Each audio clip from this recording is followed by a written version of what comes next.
Assalamualaikum warahmatullahi wabarakatuh. Nama saya Robi Muntaha. Saya adalah Kepala Desa Kampung Desa Dia Gelumpang, Berkecamatan Meraksa, Kota Banda Aceh, Provinsi Aceh. Dia Gelumpang berada di ujung Pulau Sumatera. Dia Gelumpang memiliki penduduk lebih kurang di tahun 2018, 2019 lebih kurang sebesar 1.400 lebih. Dia Gelumpang berpenduduk yang bermata pencarian sekitar 60% pelaku usahanya di bidang perikanan. Apa itu pelaut, apa pelaut pinggiran atau nelayan pinggiran, atau petani tambak, atau pengusaha di bidang perikanan.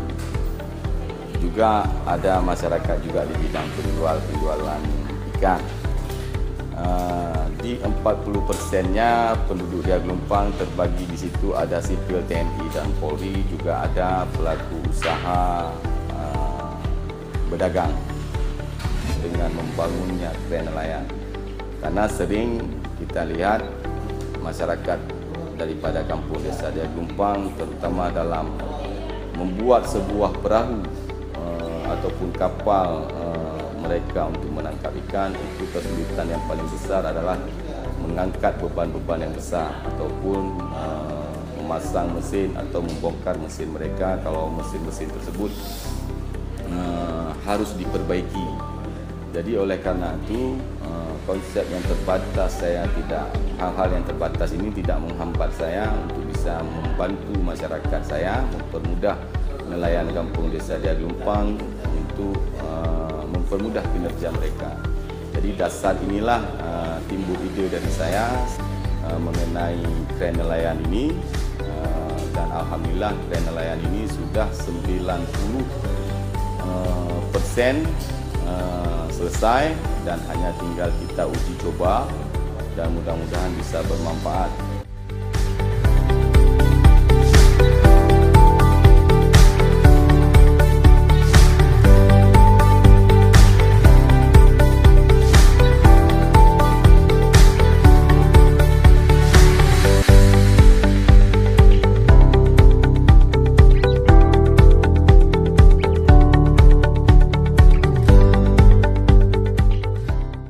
Inilah kren yang kita bangun menggunakan dana desa 2017. Kita bangun di penghujung 2017 dan baru kita coba di 2018, walaupun masih ada kekurangan sedikit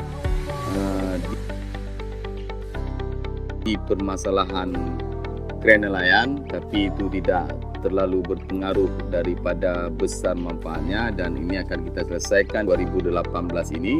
Mudah-mudahan dana desa 2018 ini bisa cepat pencairannya hingga kita bisa melakukan 100% pekerjaan di kren nelayan. Kren nelayan ini kita bangun lebih kurang dananya adalah sekitar 100 juta karena ini biaya yang lumayan sedikit besar.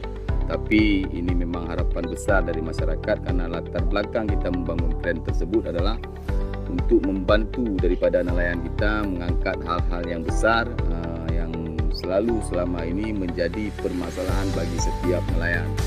Karena setiap pemasangan mesin atau bongkar mesin selalu daripada nelayan ini membutuhkan lumayan besar tenaga masyarakat. Kemudian juga sering terjadinya kecelakaan dalam pemasangan mesin atau dalam bongkar mesin. Mudah-mudahan dengan ada kren tersebut, nelayan juga bisa berinovasi terhadap kapal nelayan mereka supaya pemasangan mesin bisa dibantu oleh kren bisa lebih mudah. Karena selama ini mereka selalu membuat rumah nelayan atau rumah kapal mereka itu terkunci mati.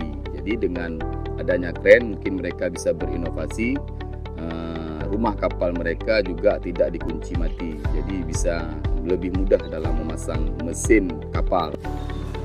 Mungkin ini saja yang bisa saya sampaikan dan bisa berbagi ilmu dengan kawan-kawan yang lain semuanya. Lebih dan kurang saya mohon maaf. Assalamualaikum warahmatullahi wabarakatuh.